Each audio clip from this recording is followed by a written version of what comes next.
Boa noite. Para os presbiterianos, boa noite. Para os assembleanos, a paz do Senhor. E para aqueles que já sabem, paz de Deus.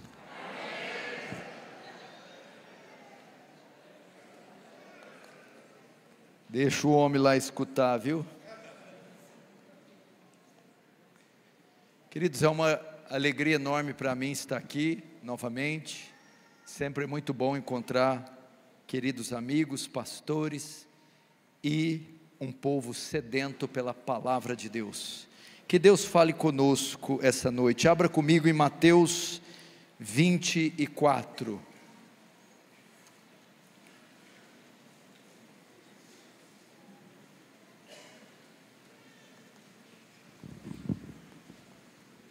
Evangelho de Mateus, capítulo 24. Vamos passar por alguns versículos. Eu não vou ler todos para não estender o sermão.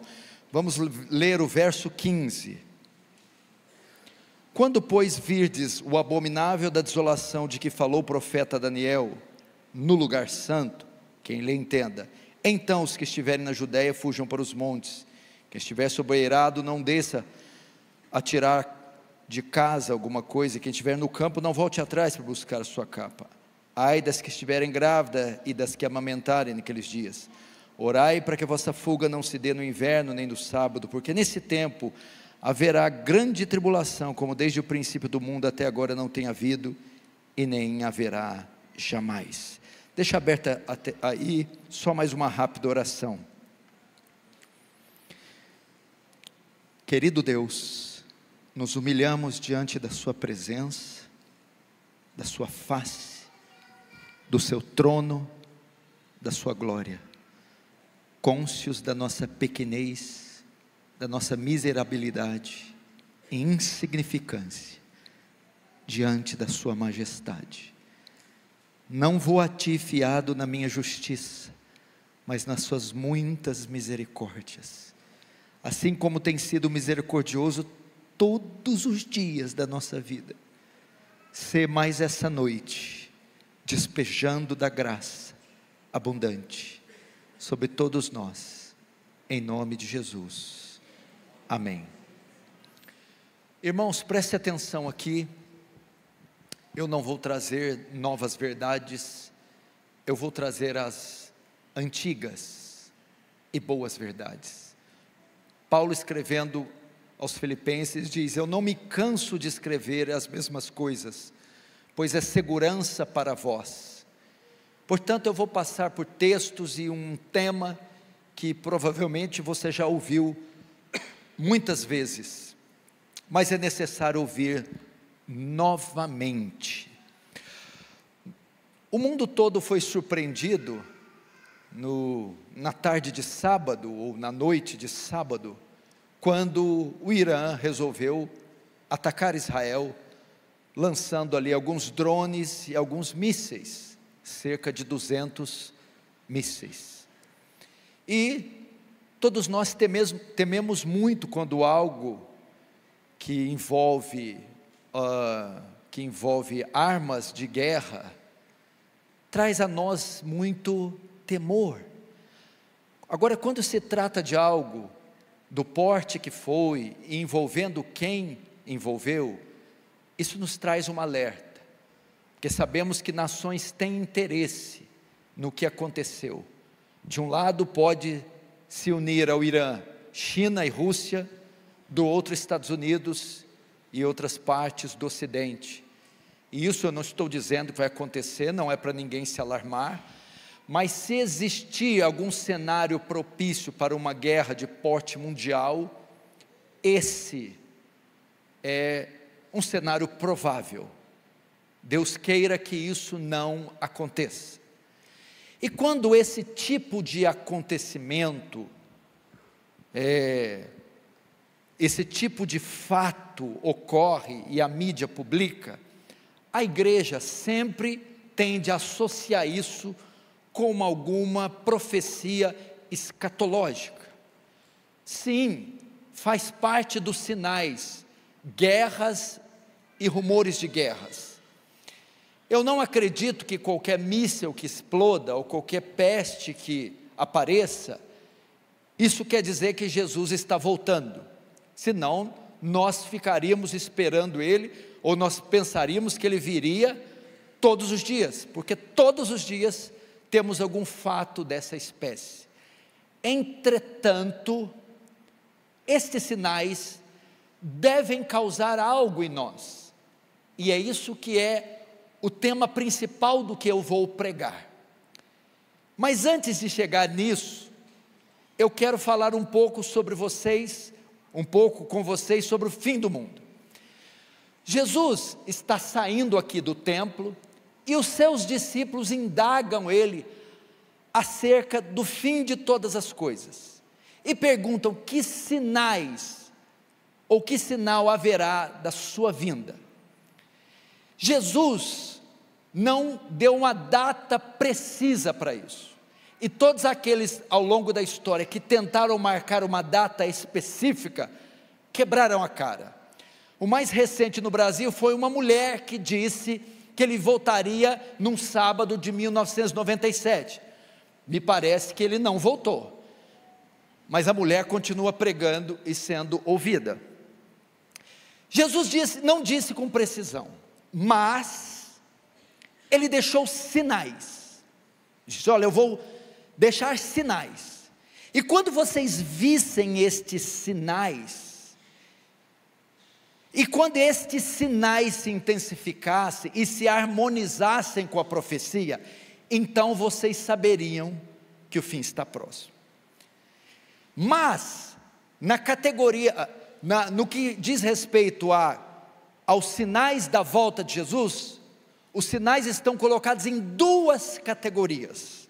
Primeiro, os sinais de certeza, sinais que quando víssemos, não significa que ele está próximo, significa que tudo que ele disse acerca do fim vai acontecer, pode ter certeza que ele virá. E a segunda categoria são sinais de proximidade, sinais de iminência, que quando víssemos, opa, agora sim, a volta dele está próxima. A primeira categoria de sinais, sinais de certeza, são os versículos anteriores do versículo que eu li do 15 em diante. Os sinais de certeza estão do verso 3 em diante, que é o que nós estamos vendo hoje. Verso 4, Jesus: vede que ninguém se engane, porque virão muitos em meu nome, dizendo, eu sou Cristo, e enganarão a muitos. Primeiro, Jesus vai falar que o engano religioso aumentaria. Estamos conversando aqui com o pastor antes, falando sobre uma região aqui de São Paulo, que parece que Jesus deve ter visto ela quando escreveu esse versículo, porque eu nunca vi brotar tanta heresia, tanto engano religioso, como alguns quilômetros desta amada igreja.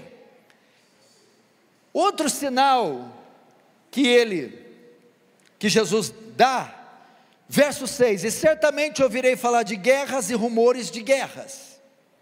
Guerras marcariam também o tempo do fim.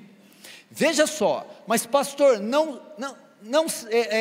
sempre houve guerras na história da igreja, desde o primeiro século. Sim, mas vejam só, à medida que o fim se aproximasse, os sinais aumentariam em número e em intensidade. Nunca houve tantas guerras como no século 21, o século que mais teve guerras depois de Jesus. O mundo está em guerra, estamos vendo guerras de pequeno e grande portes, em várias partes do mundo. Tivemos 2 grandes guerras mundiais que levaram a vida de mais de 100 milhões de pessoas. O texto também diz, levantará nação contra nação, reino contra reino, haverá fomes. A Organização Mundial de Saúde estima que 1/4 da população mundial passa fome, ou desnutrição, ou está em estado de miséria. 1/4 da população mundial tem dificuldade de se alimentar. O texto também diz de terremotos. O século 20 e 21 foram séculos que foram registrados o maior número de terremotos e os terremotos mais avassaladores. O texto ainda continua, em Lucas, aqui não está, Lucas fala de pestes. Você lembra da peste negra, da gripe espanhola, peste bubônica? Ao longo dos anos tivemos muitas epidemias. Então, veja só, se eu usar terremoto, usar fome, pestes e guerras, você vai dizer para mim que isso sempre existiu. Ok, mas nunca houve uma epidemia como a do coronavírus. Foi a única que mobilizou um planeta inteiro. Nunca houve uma de um porte e de uma extensão tão grande quanto a do coronavírus. Ela fez com que o mundo inteiro se unisse em um propósito. Por exemplo, judeus e árabes se dão, mas tiveram que usar máscara, o judeu e o árabe. E aí? Ateus e cristãos se dão, tiveram que usar máscara. Amigos e inimigos, problemas raciais, religiosos, sociais, antropológicos, nesse momento caíram tudo por terra. Um vírus mobilizou o mundo e fez eles se unir em um só propósito. Olha aí, a unificação das nações. Olha aí, a peste que Lucas profetizou, que vai acontecendo desde o primeiro século, mas que no nosso tempo foi de escala mundial. Isso é um sinal. Por que eu estou falando? Porque no verso 6, Jesus fala assim: certamente ouvireis falar de guerra, rumores de guerras, não vos assusteis, porque é necessário assim acontecer, mas, conjunção adversativa, ainda não é o fim. E o verso 8, porém, tudo isso é o princípio das dores. Então Jesus está dizendo, quando vê um terremoto, uma peste, uma guerra, não sai falando aí não, Jesus está voltando, porque ainda não é o fim, é só o princípio das dores.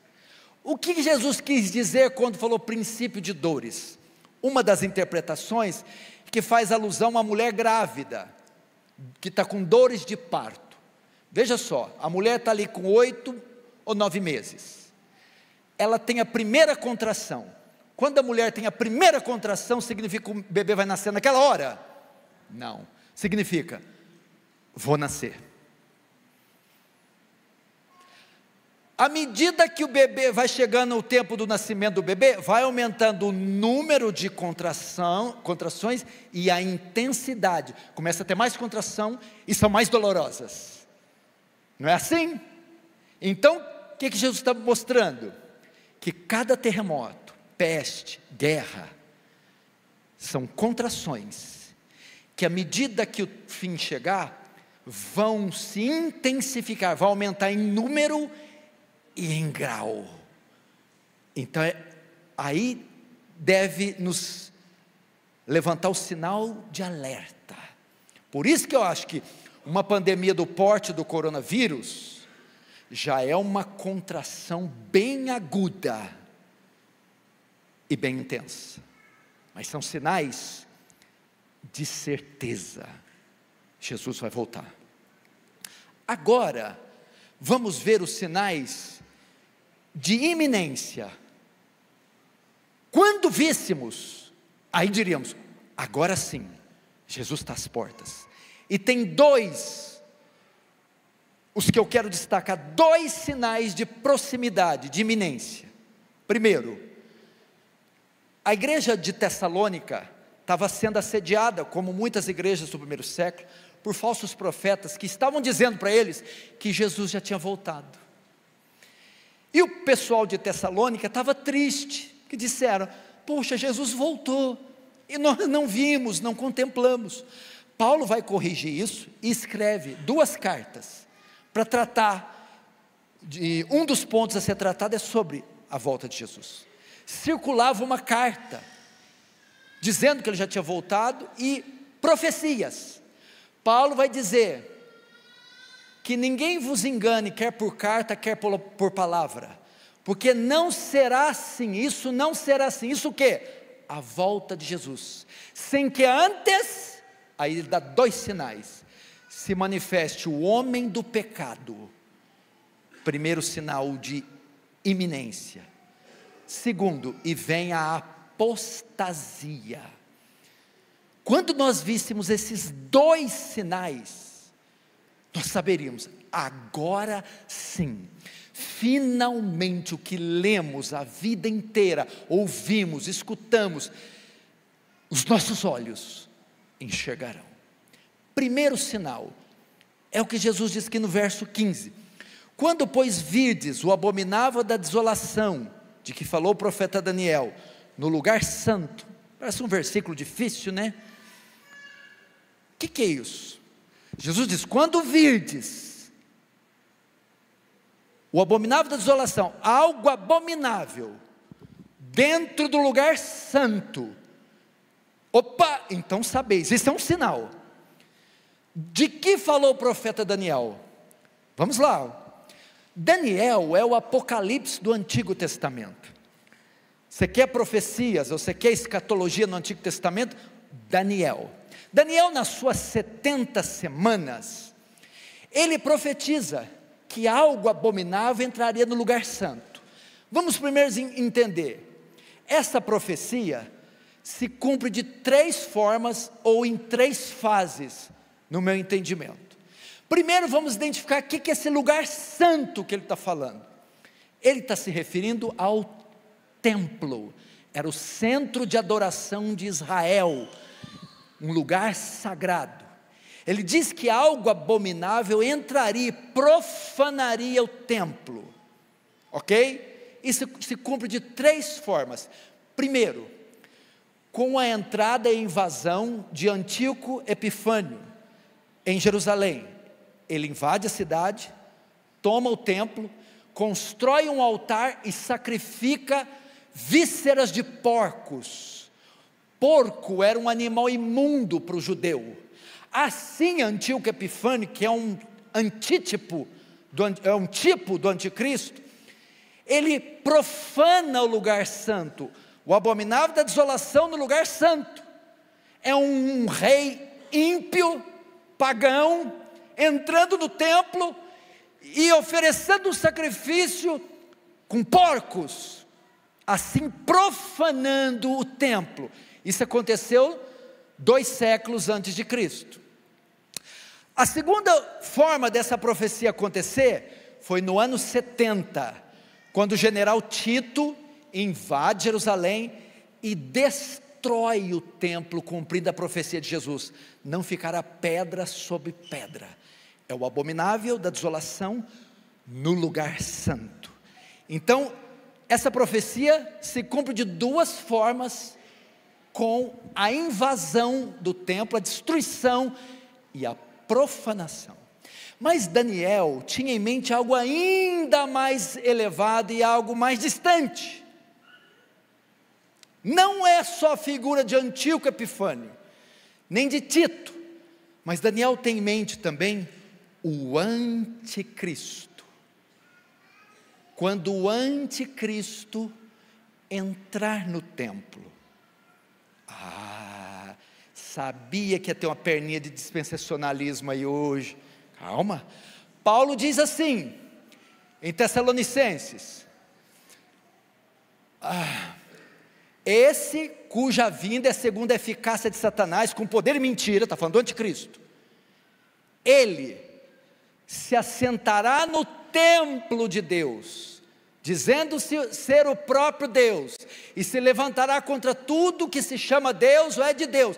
Então diz que o anticristo se assentará no templo, Exatamente como Jesus está dizendo: quando vocês virem o abominável da desolação, o anticristo no templo, saber que está próximo. Então o Senhor está querendo dizer que o quê? Que o terceiro templo vai ser reconstruído, vai parar essas guerras, e o anticristo vai reinar a partir de lá? Não. A palavra templo que Paulo usa em Tessalonicenses é naos. Todas as vezes que Paulo usa naos nas suas cartas, ele se refere à igreja, ok? Significa que o quê?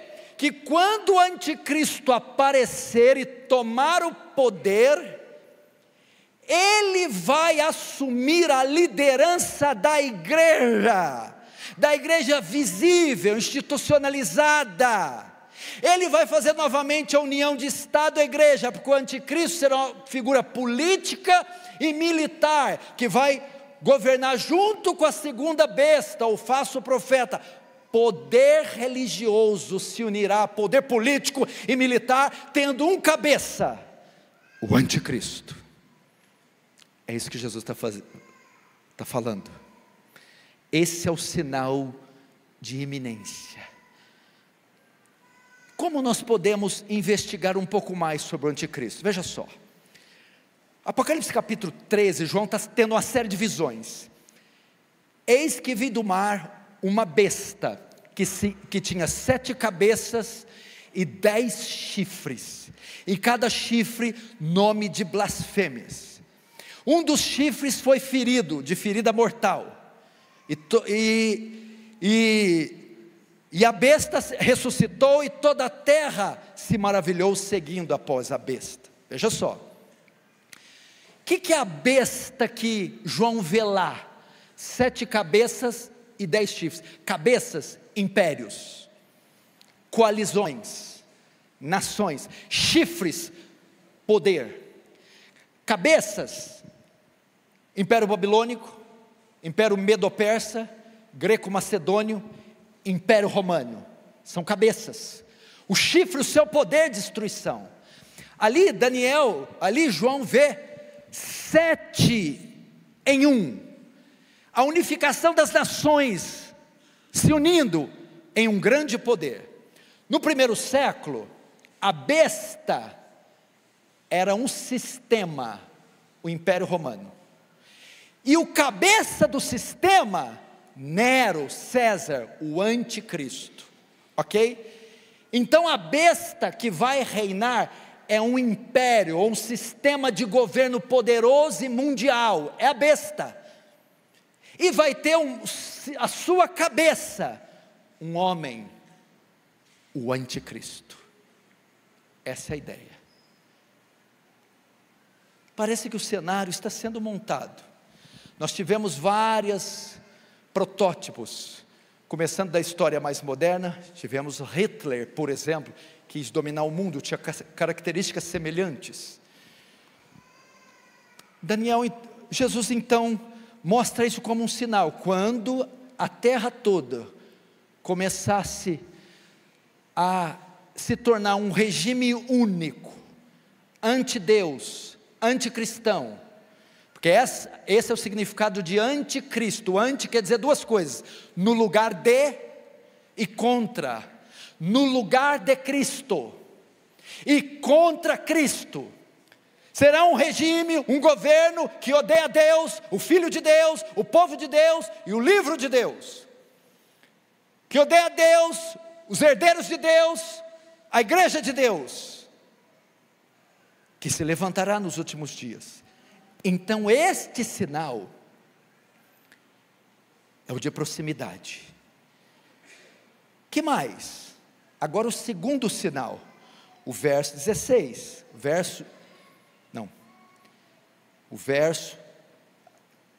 vamos ler esses aqui.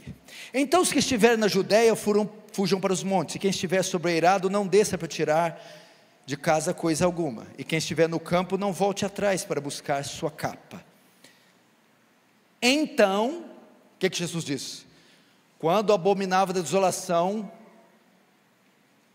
entrar no templo, abominável da desolação no lugar santo. Quando vocês virem isso, fujam para os montes, quem estiver no eirado não desça, quem estiver no campo não volte atrás. A ideia aqui de Jesus, obviamente, cumpriu-se no primeiro século, com a invasão de Jerusalém. Fujam que vai haver perseguição, morticínio, chacina, fujam. O historiador Eusébio diz que muitos judeus fugiram para Pérea neste tempo. Mas esse texto é um texto difícil, porque ele se cumpre tanto no ano 70, como em tempos anteriores a Cristo, como também na época do fim.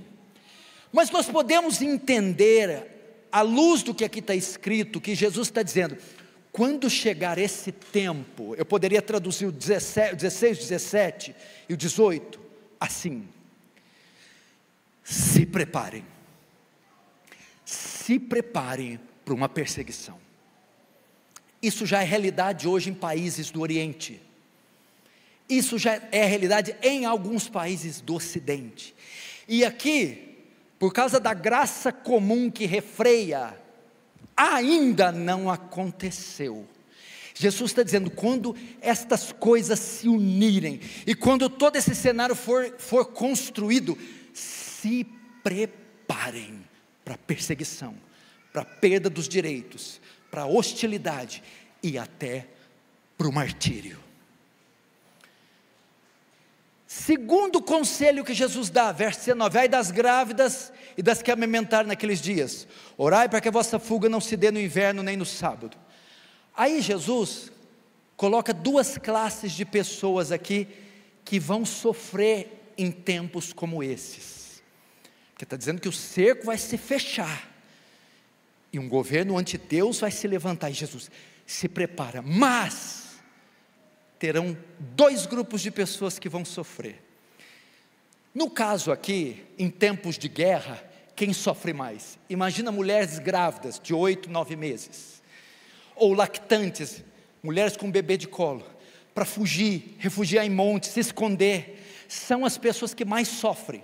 Se você voltar comigo na Segunda Guerra, o Terceiro Reich da Alemanha nazista, as mulheres grávidas tinham suas barrigas perfuradas pelas baionetas dos soldados da SS, e se encontrar uma criança nos campos de concentração, que a mãe porventura escondia. Eu vi um judeu que sobreviveu de Auschwitz, dando entrevista no Jô Soares, dizendo que ele viu um policial da SS, pegando o irmão dele da mão da mãe, jogando para cima, e outro soldado atirando enquanto ele estava no ar, na frente dele, aos olhos da mãe dele. Essa primeira categoria, Jesus está falando aqui literalmente em tempo de guerra, mas trazendo para os nossos dias, a ideia aqui é: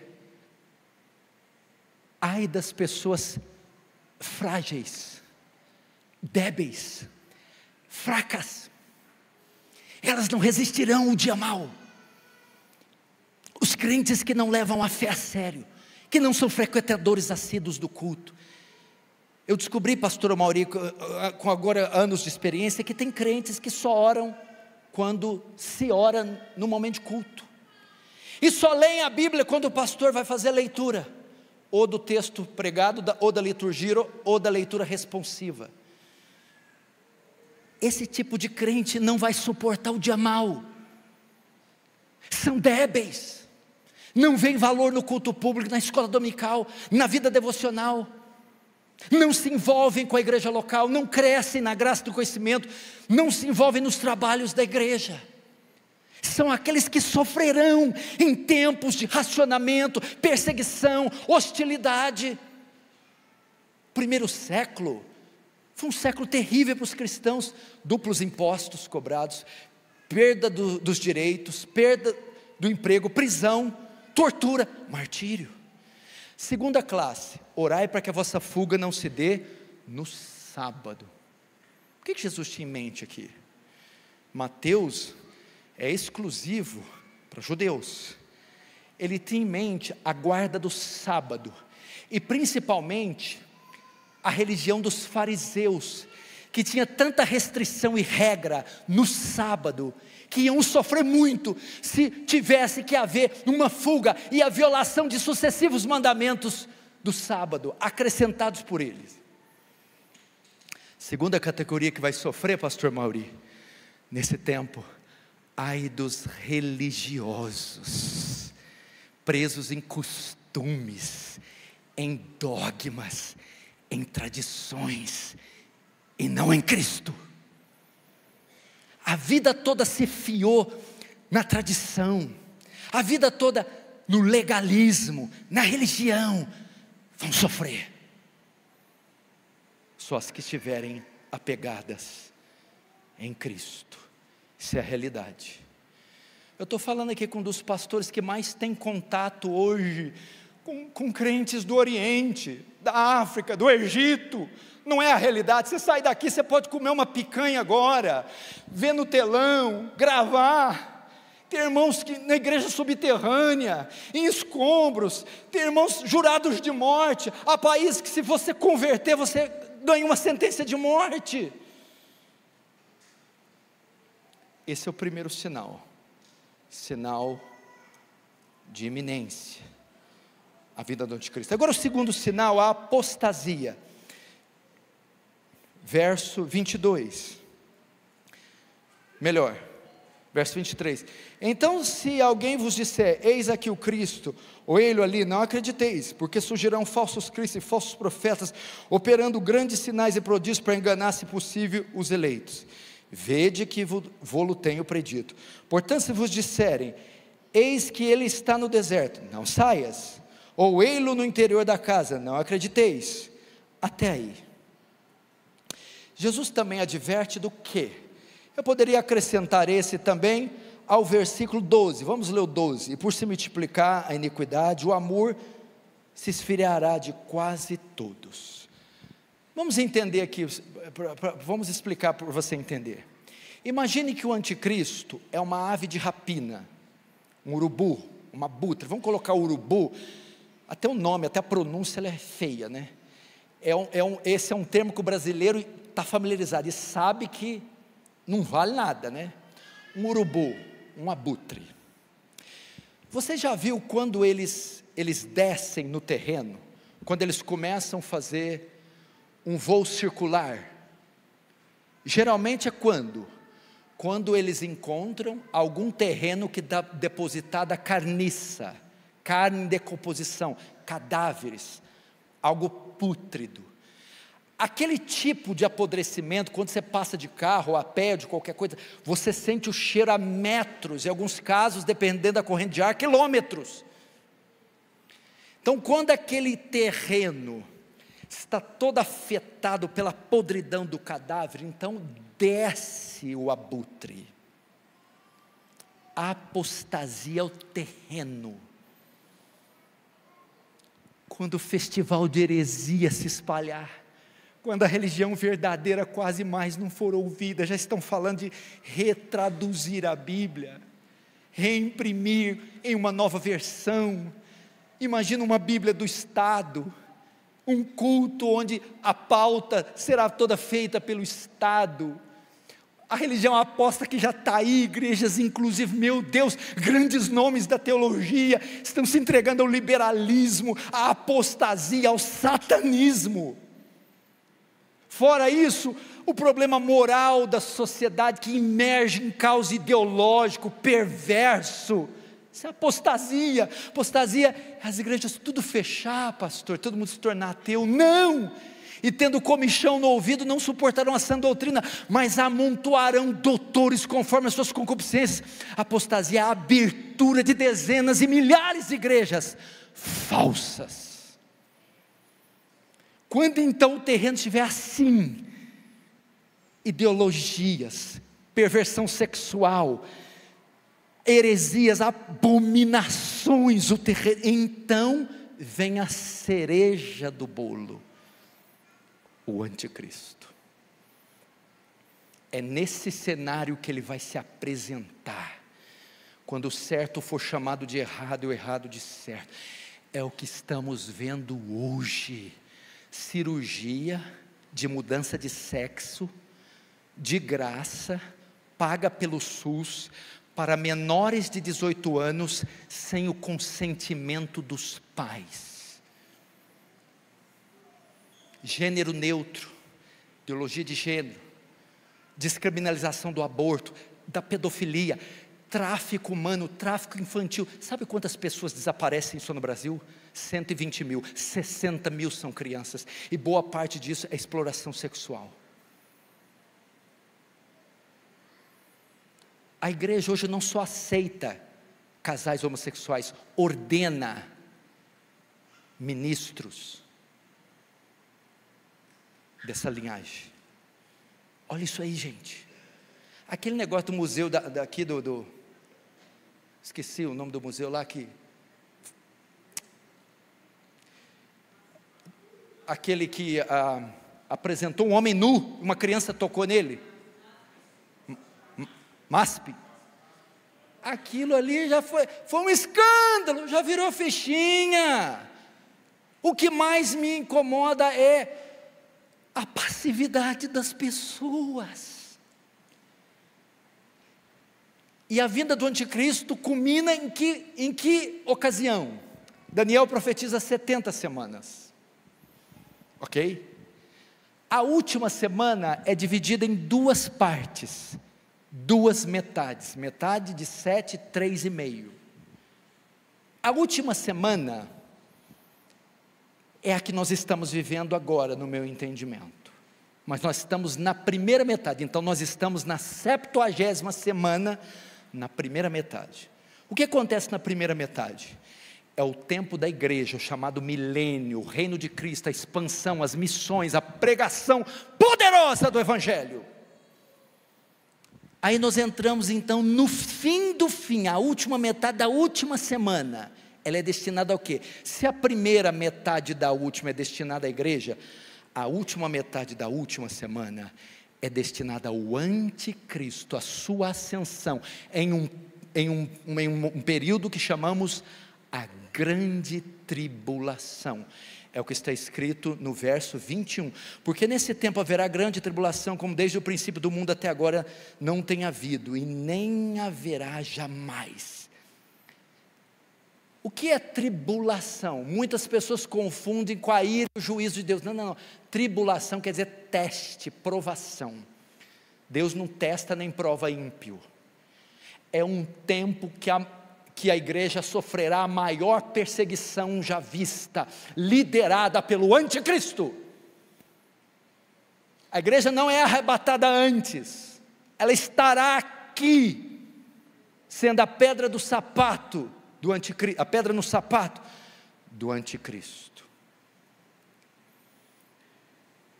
Como o senhor sabe que a grande tribulação é antes? A igreja passa e é antes do arrebatamento. Eu só li a Bíblia, só lê.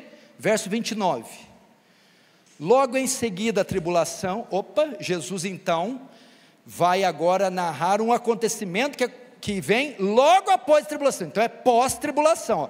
Logo em seguida a tribulação daqueles dias, o sol escurecerá, a lua não dará claridade, as estrelas cairão do firmamento, os poderes do céu serão abalados. O que acontece depois da tribulação? Então aparecerá no céu o sinal do Filho do Homem, a volta de Jesus. Até aí todo mundo concorda, que Jesus volta depois da tribulação. Mas ele faz uma coisa aqui, verso 31, e ele enviará os seus anjos com grande clangor de trombeta, os quais reunirão os seus escolhidos dos 4 ventos, de uma a outra extremidade dos céus, o arrebatamento. Ele reúne os seus eleitos dos 4 cantos da terra. Quando? Depois da tribulação. Em que momento? Na sua segunda vinda. A segunda vinda e o arrebatamento são um ato único e ocorrem pós-tribulação. Estamos vendo aqui. Ele deu sinais sinais de certeza, o que estamos vivendo desde que viemos à fé. Terremotos, fomes. Aí vem os sinais de iminência, o anticristo e a apostasia. Agora está próximo. Vem a grande tribulação, última metade da última semana de Daniel. Os santos são perseguidos. No final, então, Cristo aparece com uma volta visível, uma volta audível, uma volta gloriosa, uma volta estrondosa. Ressuscita os mortos primeiro, ímpios e justos, e depois arrebata a sua igreja, e depois de arrebatada, despeja as taças da ira, o seu juízo, e depois julgamento final, novos céus e nova terra. Agora o que eu quero deixar para vocês, verso de número 32, aprendei pois a parábola da figueira, quando já os seus ramos se renovam e as folhas brotam, sabei que está próximo o verão.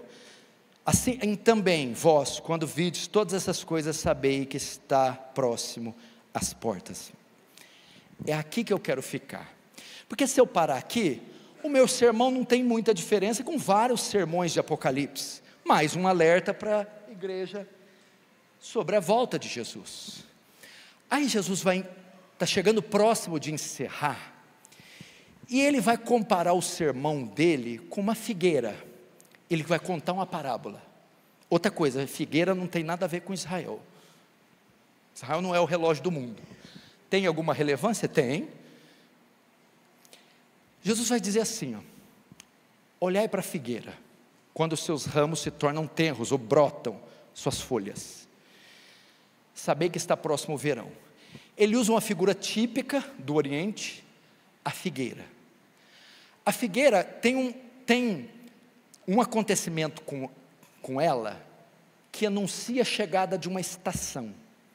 Quando a figueira começa a brotar, começa a crescer suas folhas, significa que o verão está próximo, ela está anunciando a entrada de uma estação, ok? Jesus vai dizer assim, que esta figueira, são os sinais, quais? Todos que ele vinha falando desde o verso 3, quando vocês virem os sinais de certeza, guerras, rumor de guerras, fomes, e os sinais de iminência, apostasia e o governo mundial, sabei então que esses sinais estão anunciando a entrada de uma nova estação, de uma nova era, qual? O tempo do fim. Ok? Mas tem mais, tá aí o que tem? Suponhamos que vocês estão de viagem, e vocês estão com um carro e começam a ver várias figueiras. Tem uma finalidade isso. Deus não deixou sinal para deixar. Aí você está dirigindo, olha meu amor, o quê? Você não está vendo? Não, o quê? Figueiras. Figueiras? O que tem as figueiras? Estão brotando. E o que tem? Significa que o verão está vindo. Ah, o verão, mas o que tem? Temos que nos preparar. Calor. Ou se fosse o contrário, anunciasse o inverno está chegando. Aquecimento, lenha, agasalho, edredom. Então, ainda não entendi. Jesus não deixou esses sinais para matar a nossa curiosidade.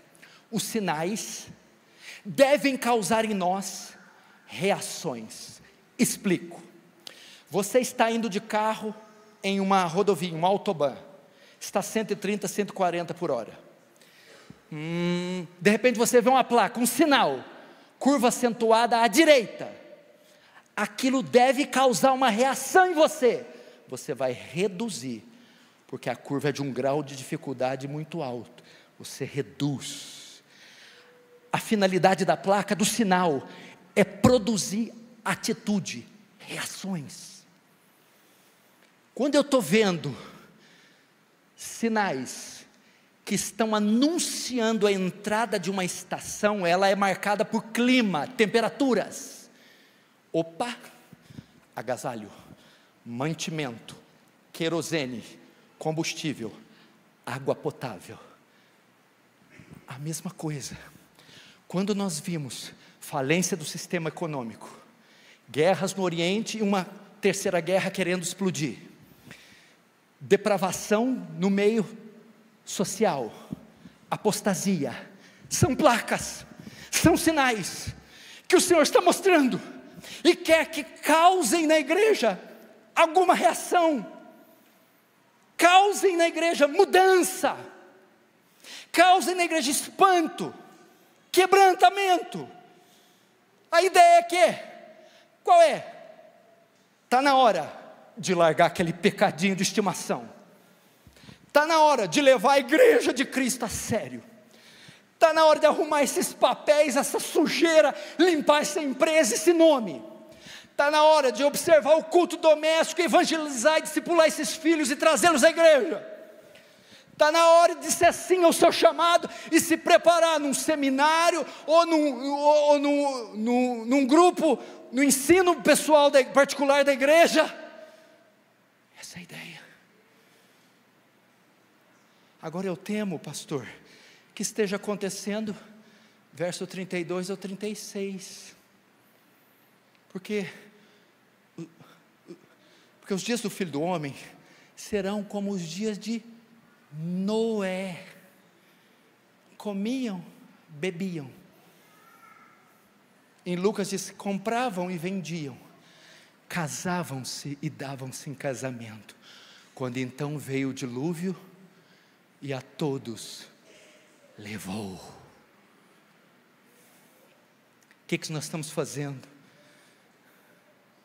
Jovens, tirem passaporte, estudem outros idiomas, espanhol, francês, inglês. Jovens, o campo missionário está clamando. Mães, instrua seus filhos. Pais, assumam o sacerdócio do lar. Só a Zona Leste são 4 milhões de pessoas, e quantas dessas são salvas? A Grande São Paulo, 13 milhões. Nordeste, Norte, Sudeste, Sul, completamente perdidos. Deve causar reação em nós. Netflix, WhatsApp, Instagram, Facebook, YouTube, celular, é uma demonstração que não é por falta de tempo. Devemos deixar isso. Tinha que ter gente depois desse culto brigando, pastor, deixa a chave da igreja comigo, por quê? Porque eu vou orar até de manhã pelo Irã, por Israel, por países do Oriente, na cortina de ferro, na janela 1040. O pastor tem que começar a ter esse tipo de problema. Diretorias de escola, reitorias de universidade reclamando, esse povo dessa igreja quer evangelizar o tempo todo, não dá um sossego. Tá, e qual o problema? O problema é que estão se convertendo.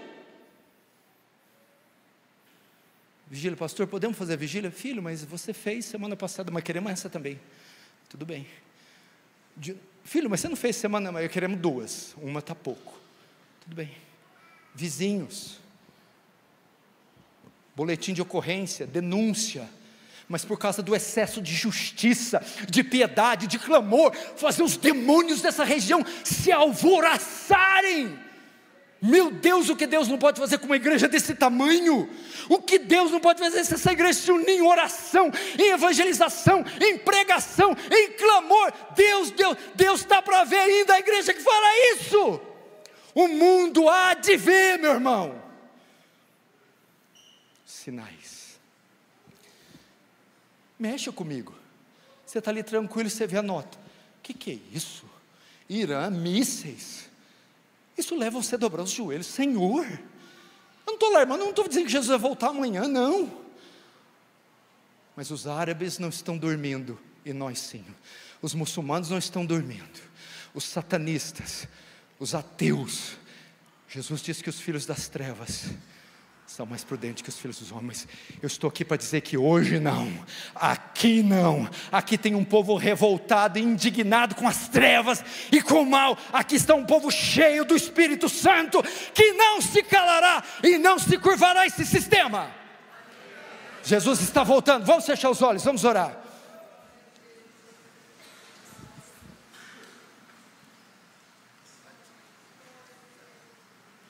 Fala com Deus agora, meu irmão. Abra a tua boca em oração. Da igreja que você vinha, você orava, você ajoelhava, você gritava, você chorava. Pode fazer isso aqui, meu filho. Fica com vergonha não. Começa pelo teu pai, pela tua mãe, pelo teu marido, pelos teus filhos, pela penha, pela Lapa, Pirituba, Tatuapé. Vamos orar. Jesus está vindo, igreja. Jesus está vindo.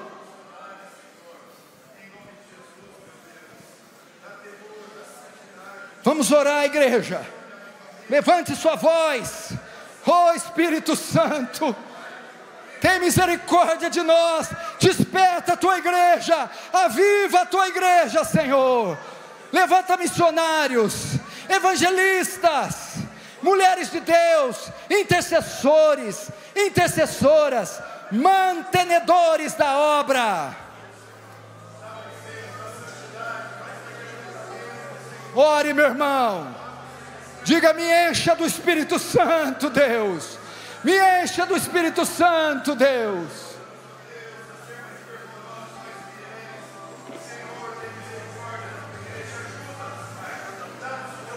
Oh Espírito Santo.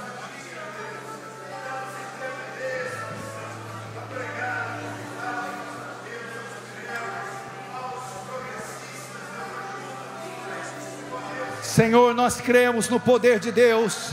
Cremos que o Senhor também tem um avivamento para os últimos dias. Cremos também que o Senhor levantará ceifeiros, profetas, pregadores, teólogos, missionários, mulheres de Deus.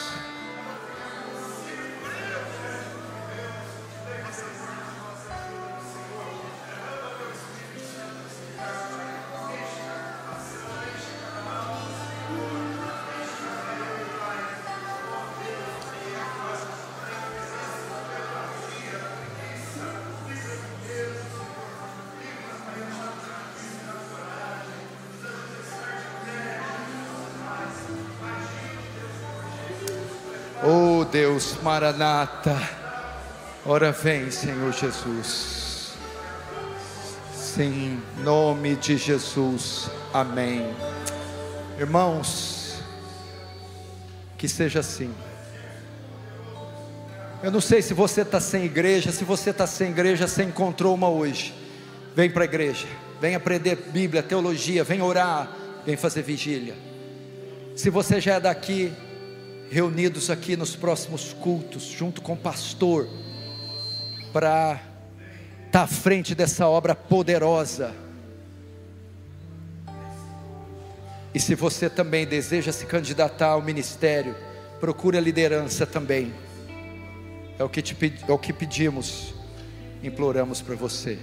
Amém? Irmãos, só um recadinho rápido. Eu trouxe meus livros para vender aqui. E trouxe esse lançamento, A Procura de Rebeca, sobre o namoro cristão. Um tema quase não lido, pregado ou escrito. Bases para encontrar alguém. Como conduzir o namoro à luz da Escritura até o casamento. Excelente para pais lerem com os filhos, para solteiros, para casados.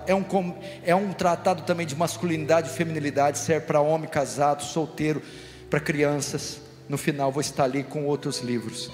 Deus abençoe. Obrigado, pastor Mauri, mais uma vez. Deus abençoe essa obra poderosa que está sendo feita aqui na Zona Leste. Deus abençoe.